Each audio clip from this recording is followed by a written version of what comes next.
I'd like to share with you some of the floating pens that I have that I've collected over the years.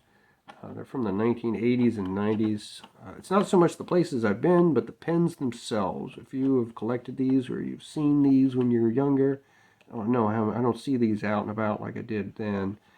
It would be sort of a description of the place on the front, and then inside you'd have something floating around. Like in this case, this is from Opryland, Nashville, and it was.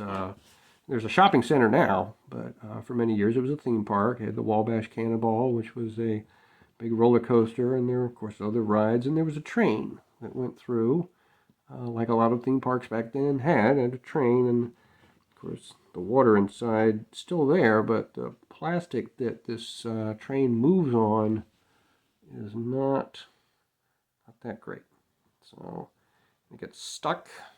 So it's anyway, that's that one. This one came from Toronto, the CN Tower, and so you've got an elevator that rides up to the observation deck and then comes right back down.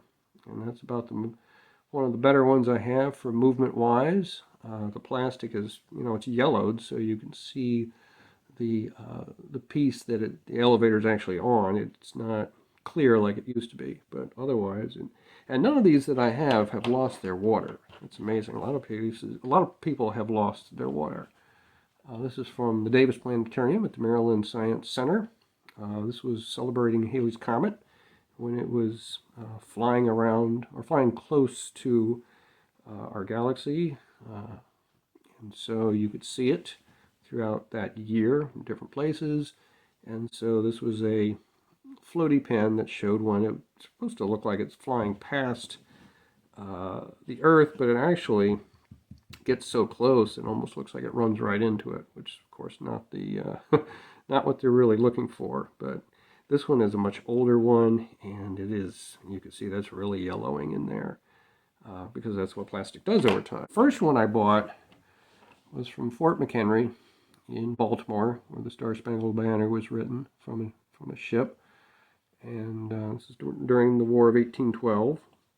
This is also probably the best one I have. So you have a ship coming out from behind another ship, and it's firing some rockets and some cannons onto Fort McHenry, which is an American fort. This one moves a little quicker than some of the others.